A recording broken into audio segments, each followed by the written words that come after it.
What's up, Barnhill family, and welcome back to your home for all things combat sports. Yo. So Madison Square Garden seems to be the place where titles change hands, and that was certainly the case in both title fights last night. But Alex Pereira, I mean, what can you say? The guy's brand new to MMA. He has truly proven to be the boogeyman for Israel Adesanya, and Izzy just can't get a break from this guy. Yeah, that's kind of scary when you have somebody that's just looming this earth and you don't really know where they are or who they are, and the UFC goes, you know what? We heard this guy's beat you a couple times. You're the best guy. You've wiped out the division. We don't really know what to do with you next, so we're going to find this guy, fast track him, 3 fights into the UFC. He's getting a title shot. Man, be careful what you wish for, because sometimes those rematches don't go your way, and Izzy Adesanya deserves a ton of credit, not only for sticking in there for all 5 rounds, and in my opinion, winning every minute of that fight, pretty much, except for that final minute, and taking the fight. You know, he could have easily been one of those hard-headed, I deserve this and I'm the champ and all that sort of stuff that we see so often, and even more so than we see what happens behind the scenes is these guys, these champions go, oh, I'd fight anybody, anywhere, anytime. And then the UFC calls them and go, I'm not fighting him. And most of the time they just look like chickens when they do that. But Izzy had every right to say, this guy's only fought in the UFC 3 times. He's only had like 7 MMA fights in total. I know I've beat everybody in the division, but I don't think he truly deserves it.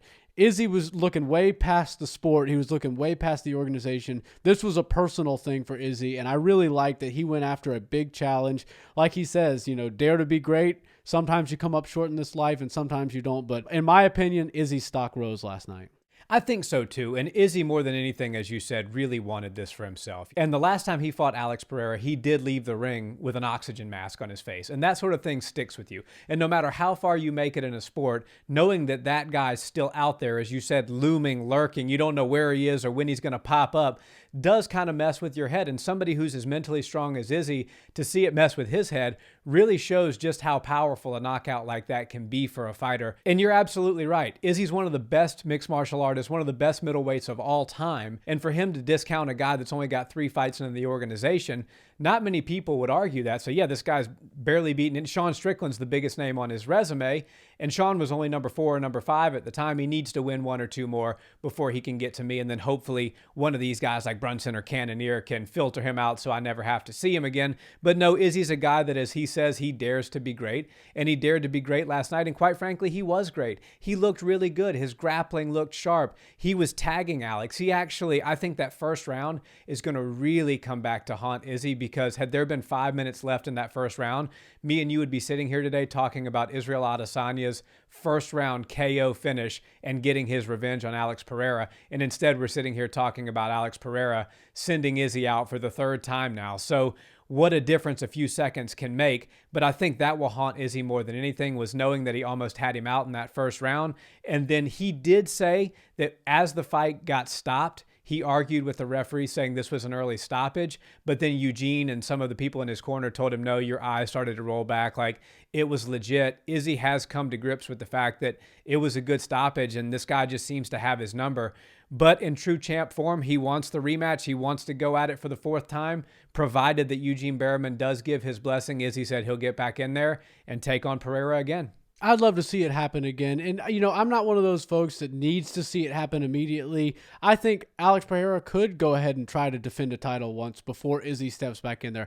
I don't think Israel Adesanya needs to do anything before he earns another title shot again. He's wiped through that division. It would be weird to see him go in there against somebody for a 3-round fight or something that's not a main event. So for me, I would like to see it happen again. But at the same time, I don't mind seeing Poatan try to go out there and defend a title against one of the guys that we would like to have seen him fight on his rise to the belt. You know, a Robert Whittaker or somebody like that. Marvin Vettori. Yeah, these guys are all monsters. Paulo Costa. You put him in there with those guys, there's a good chance he doesn't leave with his belt. And then that sort of screws up the Israel Adesanya thing. What I do love about Israel Adesanya, though, you know, looking forward to their future fights, if and when they do happen, is Izzy Adesanya is not the guy that's going, you know what, I want somebody else to go do my hard work for me, do all the heavy lifting for me. Somebody go get his belt and then I'll come back and beat you guys, and then I never have to face him again. Izzy probably wants to take the belt from Alex Pereira, and that just shows the character. It shows the competitor that Izzy Adesanya is, and I don't think that we're going to see him try to shy away from competition. I think having him go 5 rounds with Poatan last night showed him that he can hang with this guy. In fact, he's far more skilled than Alex Pereira is. He just doesn't quite have the power, and if you looked at them optically, they looked like they belonged in 2 separate weight classes. Oh, yeah. Izzy is a big guy. I mean, I've seen him in person. He's 185 pounds, but he doesn't really get that much bigger than that when he's not cutting weight. He's just naturally a pretty thin guy. He's kind of tall, kind of lanky, but when you see the stats and they say they're both 6'4", and then you see them standing up next to each other with Mark Goddard in between them, and you go, one of these guys isn't 6'4". I don't know which one is and which one isn't, but they're not the same height. And Poatan looked like he weighed somewhere around 220 pounds in there last night. One thing that stood out to me about Alex Pereira's style was that it's very much a counter-striking style. You would think the way he looks, the way he gets these finishes, that he would be some sort of aggressive, come-forward fighter. And he does sort of play, offensively as far as where they are in the cage well, but he doesn't throw a lot when he gets the fighter in the position that he wants them in. He sort of waits for them, and then he's a counter-striker at that point. And in my opinion, he could be even more dangerous, even more lethal if he started to just take the initiative and start to attack these guys. But who am I to tell the world champion how he needs to fight? Yeah, for sure. I mean, he looked great last night, but I was surprised to see him doing more counter-striking than aggressive offensive striking, especially because when you have an opponent backed against the cage, typically you're going to throw first and make them react and try to hurt them and get them out of there. But he was actually very calculated in letting Izzy throw, and that was how he set up that finishing sequence. I think it was like a hook or something that Izzy threw, and Alex was able to get just outside of it and throw that patented left hook of his own, and then he came up underneath with like a shovel hook or something like that, and it was just a barrage of punches from there. But credit to Izzy, my God, did he ever try to stay on his feet, man. I mean, he was every bone in his body. It shows the true champ that he is, because he was out on his feet and he was trying with everything he had to stay up and finish that fight, because he knew he was going to win the decision. And he was up 3-1 on all 3 judges' scorecards. So Israel Adesanya, much like Kamaru Usman, was coasting his way to a decision victory when that power from nowhere just came and took him out of there. So Alex Pereira is extremely scary in the sense that he's like Deontay Wilder. He doesn't need to be more technical than you. He doesn't need to win all the rounds leading up to the finish. He doesn't need to throw more volume than you. He just needs to touch you a couple of times. And there's very few people. Francis Ngannou is another one in this sport. And then obviously you have Deontay Wilder in boxing amongst a few others. But Gervonta Davis is another one. There's very few people that just have what I call that kiss of death in their hands. And Alex Pereira certainly has it. So it's going to be an interesting title run. He did get the title a little late as far as age goes. He's 35 years old. So having a long championship reign, especially with the holes he has in his grappling game, I think that's a bit far-fetched. Maybe we see him defend a couple of times, but I don't think he'll be a long-lasting champion like Izzy was. I think he's one of those things where he's here for a good time, not a long time. Yeah, and I think he'll do pretty good as the champion. I think people are behind him. They say he looks like the scariest guy on the UFC's roster, and I'd have to agree. He's a pretty intimidating-looking fella.